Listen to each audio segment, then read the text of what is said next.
Hello, church, and welcome back to another video. This is day 2 of the Life Recovery Devotional readings that I'm doing here on YouTube. Today we are reading from 2 Kings 5, verses 1 through 15, and the title of our reading today is A Humble Beginning. I'll go ahead and start the reading. Naaman, commander of the army for the king of Aram, was a man important to his master and highly regarded, because through him the Lord had given victory to Aram. The man was a valiant warrior, but he had a skin disease. Aram had gone on raids and brought back from the land of Israel a young girl who served Naaman's wife. She said to her mistress, "If only my master were with the prophet who is in Samaria, he would cure him of his skin disease." So Naaman went and told his master what the girl from the land of Israel had said. Therefore the king of Aram said, "Go, and I will send a letter with you to the king of Israel." So he went and took with him 750 pounds of silver, 150 pounds of gold, and 10 sets of clothing. He brought the letter to the king of Israel, and it read, When this letter comes to you, note that I have sent you my servant Naaman for you to cure him of his skin disease." When the king of Israel read the letter, he tore his clothes and asked, "Am I God, killing and giving life, that this man expects me to cure a man of his skin disease? Recognize that he's only picking a fight with me." When Elisha, the man of God, heard that the king of Israel had torn his clothes, he sent a message to the king. "Why have you torn your clothes? Have him come to me, and he will know there is a prophet in Israel." So Naaman came with his horses and chariots and stood at the door of Elisha's house. Then Elisha sent him a messenger who said, "Go wash 7 times in the Jordan, and your skin will be restored, and you will be clean." But Naaman got angry and left, saying, "I was telling myself, he will surely come out, stand and call on the name of the Lord his God, and wave his hand over the place, and cure the skin disease. Aren't Abana and Parfar, the rivers of Damascus, better than all the waters of Israel? Couldn't I wash in them and be clean?"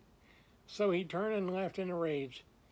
But his servants approached and said to him, "My father, if the prophet had told you to do some great thing, would you not have done it? How much more should you do it when he only tells you, 'Wash and be clean'?" So Naaman went down and dipped himself in the Jordan 7 times according to the command of the man of God. Then his skin was restored and became like the skin of a small boy, and he was clean. Then Naaman and his whole company went back to the man of God, stood before him, and declared, "I know there is no God in the whole world except in Israel. Therefore, please accept a gift from your servant." Step 1. We admitted we were powerless over our dependencies and that our lives had become unmanageable. It can be very humiliating to admit that we are powerless, especially if we are used to being in control. We may be powerful in some areas of our lives, but out of control in terms of our addictive or compulsive behaviors. If we refuse to admit our powerlessness, we may lose everything. That one unmanageable part of our lives may infect and soon destroy everything else. The experience of Naaman illustrates how this is true.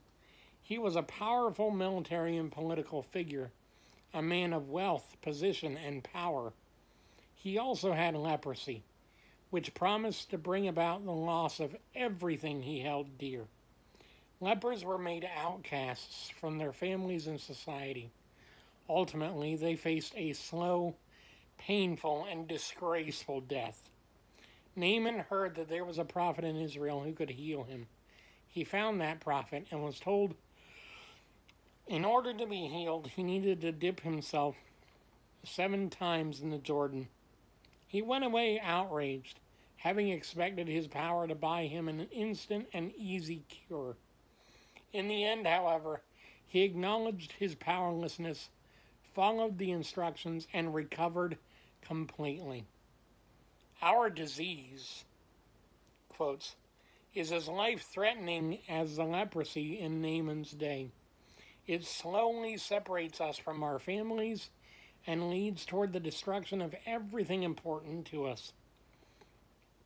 There is no instant or easy cure. The only answer is to admit our powerlessness, humble ourselves, and submit to the process that will eventually bring us recovery. We must let go in order to hold on to the things dear to us. And you know, I myself have experienced this. It was humiliating coming to my pastor at first and admitting that I had a problem with both drinking and pornography. It was tough to be able to look at the man that I considered to be a role model in my life and admit that I was not the man of God that I pretended to be, that I outwardly appeared to be, and that I was broken and that I had issues. But once I did that, and once I made myself low, then, between the help of other brothers and sisters in Christ and the influence of the Spirit of God in me, I was able to find victory over both. And I continue to find victory every day that I surrender again and say, not my will, but yours be done. I hope this devotional today was helpful for you. I will see you guys again tomorrow. God bless you and have a wonderful evening. Thank you.